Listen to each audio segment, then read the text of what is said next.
Assalamualaikum. Welcome to Legal Talks. How are you viewers? I hope you are fine.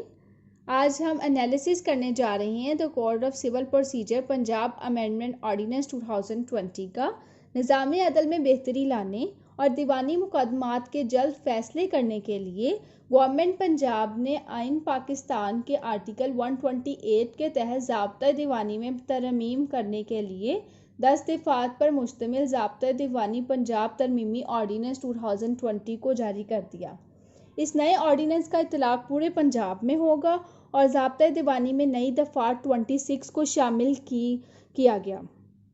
अब 26 जो हमारे पास पहले थी वो कुछ इस तरह से है। Institution of suits, every suit shall be instituted by the presentation of plaint or in such other manner as may be prescribed. Amendment के बाद न्यू सेक्शन 6 हमारे पास है institution of suits through plaint. Clause 1, every suit shall be instituted by the presentation of plaint or in such other manner as may be prescribed.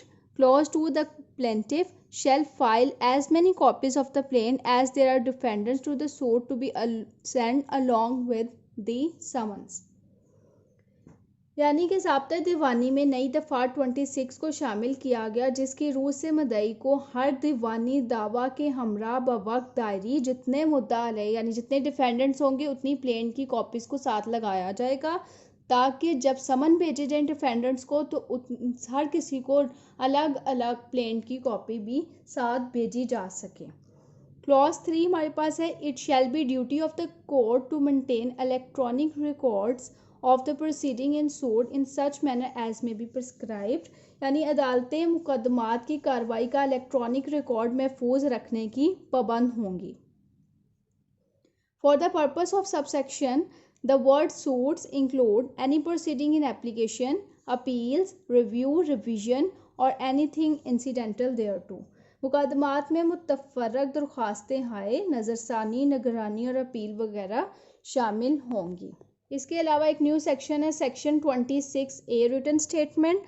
उसके भी 3 clauses हैं। The defendant shall file written statement not later than 30 days from the date of his first appearance in the court. Clause 2, the defendant shall provide additional copies of written statement and of the documents annexed therewith for each of the parties and for the court.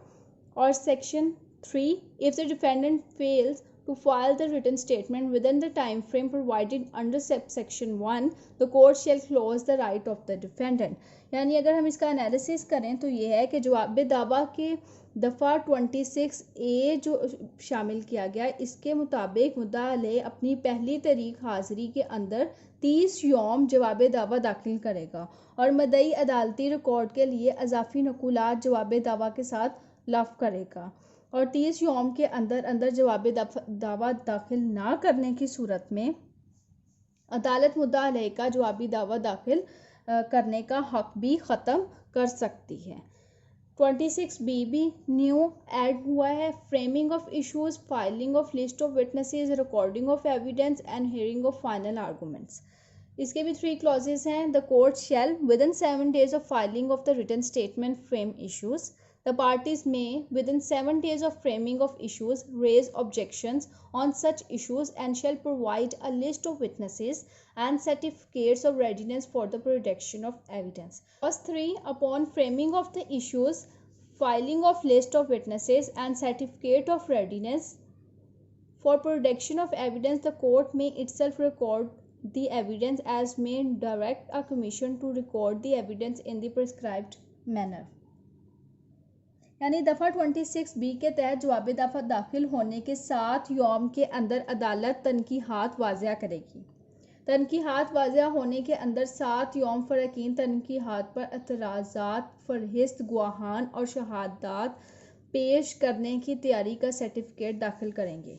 अब certificate दाखिल करने के लिए जो commission बनाएंगे उस commission में कौन इंक्लूड होगा, हमें क्लॉज 4 बताता है। For the purpose of subsection 3, the court shall appoint a commission for list of approved panel comprising of advocates, retired judges, maintained by the district judge concerned on payment of such fee and terms and conditions as may be determined by the court.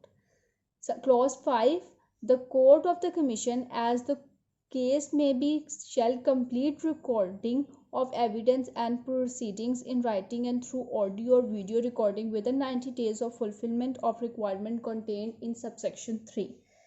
यानी कि जज खुद शहादत लिखेगा या commission के ज़रिए से शहादत गवाहान कलमबंद कराएगा, और शहादत लिखने के लिए वकला और रिटायर्ड जजेस की फहरिस्त डिस्ट्रिक्ट जज तैयार करेगा, और कमीशन की फ़ी का तयन भी अदालत करेगी। शहादत तहरीरी, ऑडियो और वीडियो की सूरत के 90 दिन के अंदर मुकम्मल की जाएगी, और शहादत कलमबंद करने के बाद अदालत 20 यौम के अंदर फ़राकीन की फ़ाइनल बहस करेगी। ये हमारे पास सेक्शन 26B का क्लॉज 6 हमें बताता है, the court upon completion of evidence of the parties shall complete the hearing of final argument of parties within 20 days and provided that parties may file written argument in the court within the time frame under subsection, यानी कि फ़राकीन तहरीरी बहस भी दाखिल कर सकते हैं। Section 27 हमारे पास amendment से पहले कुछ इस तरह से था कि section 27 summons to defendant where a suit has been duly instituted, a summon may be issued to the defendant to appear, answer the claim and may be served in manner prescribed। Section 27A को add किया गया। Process of summons, clause 1, the summons shall be instituted simultaneously unless otherwise ordered by the court to the defendant by registered post, acknowledgement due and another copy of summons by courier service signed and sealed in such manner as may be prescribed or as by court determined by urgent mail service of Pakistan Post or the expense of the plaintiff। Clause 2, the court shall order simultaneous service by A. affixing a copy of summons at some conspicuous part of the house in which the defendant is known to have last resided or carried on business और personality work for gain. यानी कि अगर इन सब का analysis करें तो यह है कि नई दफ़ा 27A के तहत मुद्दा अलय की तलबी बज़रिया समनात, रजिस्टर्ड पोस्ट AD और कॉरियर सर्विस या urgent mail service Pakistan post की जाएगी। इसके अलावा अदालत बीक वक्त समन की चस्पानदगी, तमील बज़रिया अखबार इश्तहार और तमील बज़रिया modern devices, telephone, telegram, phonogram, telex, fax, radio, television वगैरह के ज़रिए मुनासिब तरीके का हुक्म सादर कर सकती है। ये सारी बातें जो हैं वो B, C, D, E इन सब में हमें मिल जाएंगी, या पढ़ लीजिएगा। जैसे C है अर्जेंट मेल सर्विस और public courier service, D publication in the press in prescribe manner यानी अखबार इश्तहार के ज़रिए। मुद्दा अलय की तमीली के लिए जाने वाले तमील कुंदा की लोकेशन मॉडर्न डिवाइसेस के ज़रिए मॉनिटर की जाएगी। यानी location of the process service of the summons shall be monitored by modern devices in prescribed manner and premises or the person accepting service of summons on behalf of the defendant which shall be made part of the record as a proof of service of process. Section 96 के तहत respondent के हाजिर होने के 60 यौम के अंदर appeal का फैसला करना होगा, और दफ़ा 106 यानी सेक्शन 106 के तहत हाई कोर्ट 30 डेज़ के अंदर अपील का फ़ैसला करेगी।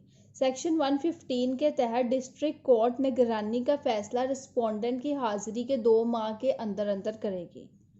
इसके अलावा सेक्शन 128 में कुछ अमेंडमेंट हुई है समरी प्रोसीडिंग्स में, जिसमें क्लॉज के जो है वो ऐड किया गया है case management.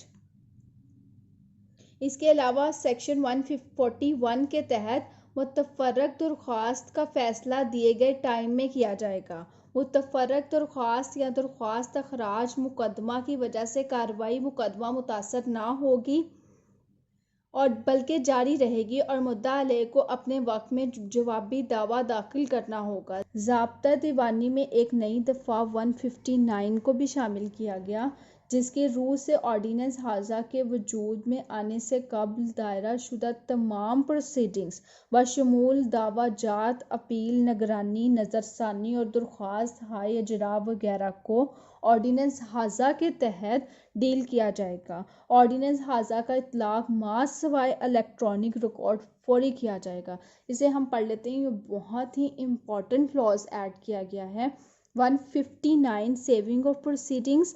All proceeding instituted prior to coming into force of this ordinance shall be dealt in accordance with the provisions of the act which existed prior to coming into force for this ordinance. Explanation है, in this section the expression proceedings include suits, appeals, review, revision, execution, applications and anything incidental thereto. ये थे वो 10 sections जो CPC में new amendment आई है। इस amendment का basic purpose तो ये है कि निज़ाम अदल में बेहतरी लाई जाए और दीवानी मुकदमात के जल्द फैसले हो जाएं ताकि सिविल सूट का जो बहुत ज़्यादा कोर्ट्स पे बर्डन है वो कम हो सके। आपको क्या लगता है कि ये अमेंडमेंट से जो कोर्ट का बर्डन है वो कम होगा, सिविल सूट के फैसले जो हैं वो जल्दी होंगे या नहीं? ये सब आप मुझे कमेंट सेक्शन में अपना एनालिसिस ज़रूर दीजिएगा। मैं हर एक के कमेंट्स पढ़ती हूँ और उनका रिप्लाई भी करती हूँ। अब तक के लिए इतना ही, मिलते हैं न्यू वीडियो में एक नए टॉपिक के साथ। अपना ख्याल रखिएगा। अल्लाह हाफ़िज़।